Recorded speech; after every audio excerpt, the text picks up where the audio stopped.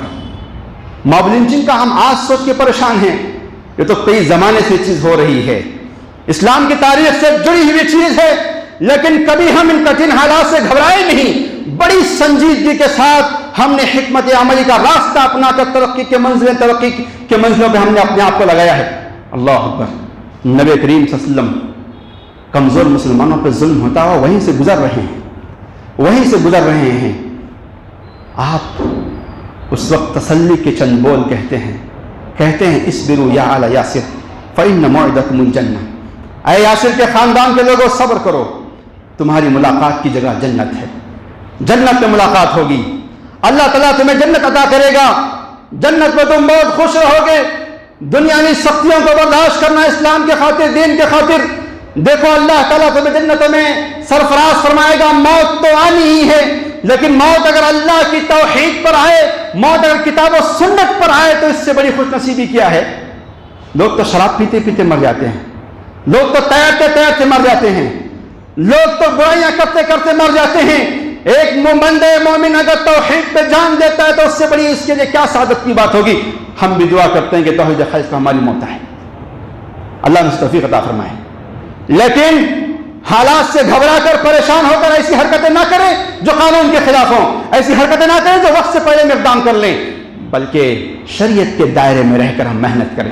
اللہ کے نبی صلی اللہ علیہ وسلم یہ جملہ کہہ کر آخر جا کہاں رہے تھے، آپ نے جملہ کہہ کر آپ کہاں جا رہے تھے، آپ کیا کوششیں کر رہے تھے، کیا آپ خاموش بیٹھ گئے تھے، ہاتھ پہ ہاتھ رکھ کے آپ سو گئے تھے، آپ صرف واگلا مچا رہے تھے، آپ صرف اپنی ان باتوں کو تشہیر کر رہے تھے، بس لوگوں کے سامنے بول کے رو رہے تھے بس؟ نہیں میرے نوجوانوں، میرے دانشور لوگوں، میرے سیاستدان بھائیوں، غور سے سنو کہ اللہ کے نبی صلی اللہ علیہ وسلم وہاں سے گزر کر دار ارقم میں جا کے پلاننگ کر رہے تھے کہ کیسے مظلوموں کی مدد کا انتظام کیا جائے، محنت کر رہے تھے، کوشش کر رہے تھے، ایک گھر کو پکڑ کر، ایک لیڈر کو پکڑ کر، ہر گھر میں جا کر، ہر بازار میں جا کر، ہر فرد سے مل کر، ہر قوم سے مل کر، ہر جماعت سے مل کر اللہ کے نبی نے توحید کی دعوت دی، کہا قولوا لا الہ الا اللہ تفلحوا تملک العرب والعجم، لوگو توحید خالص کو اپنا لو، تم کامیاب ہو جاؤ گے۔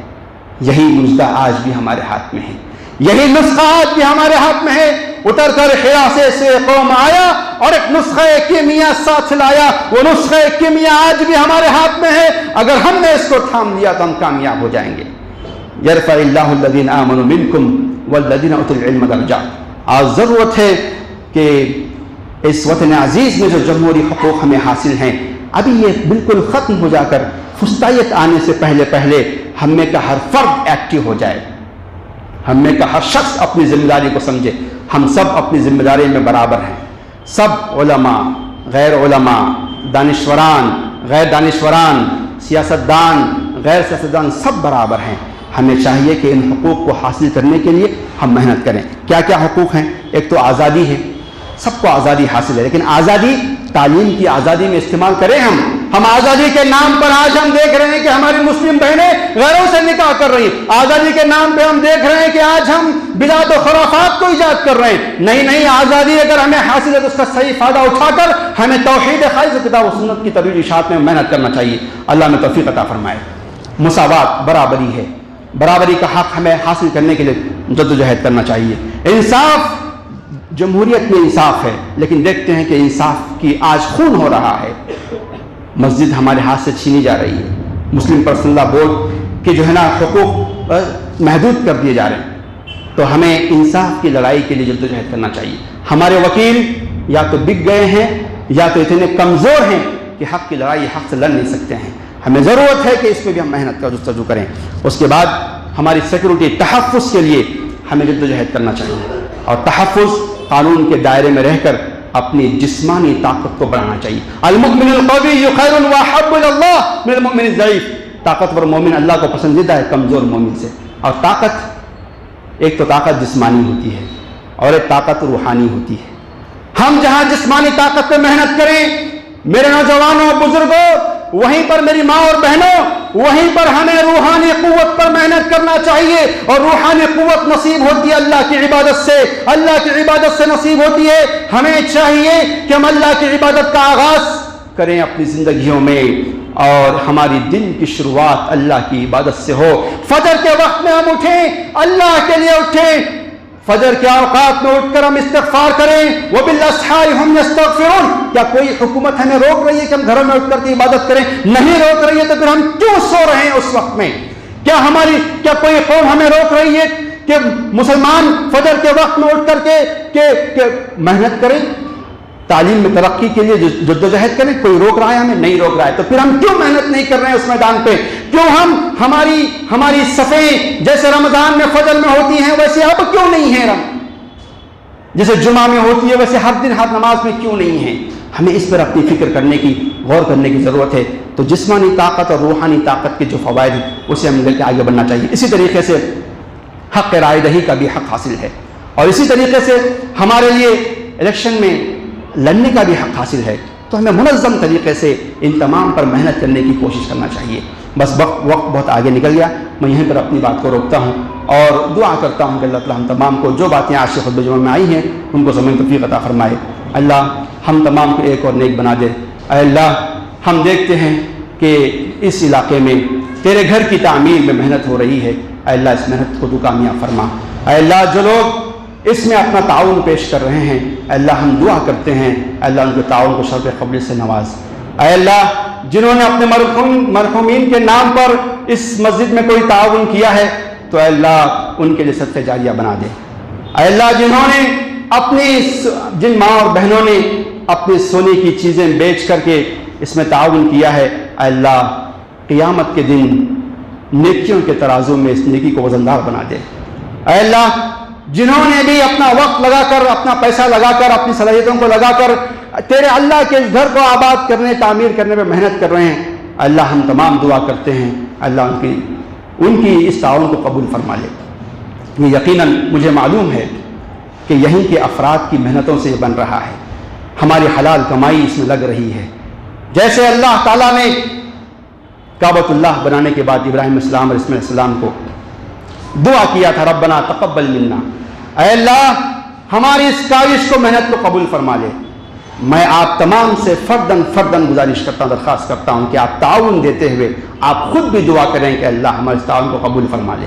اے اللہ اس گھر کو، تیرے گھر کو آباد و شاباد کر دے، اور جو حضرات بھی اس معاملے میں آگے ہیں اے اللہ تو ان تمام کی مدد فرما، ان کے کاروبار میں برکت عطا فرما، ان کے صحت میں برکت عطا فرما، ہر طریقے سے بلاؤں سے آفت سے ان کی حفاظت فرما۔ یہیں پر میں اپنی بات کو روکتا ہوں، آمین۔ وآخر دعوانا الحمد للہ رب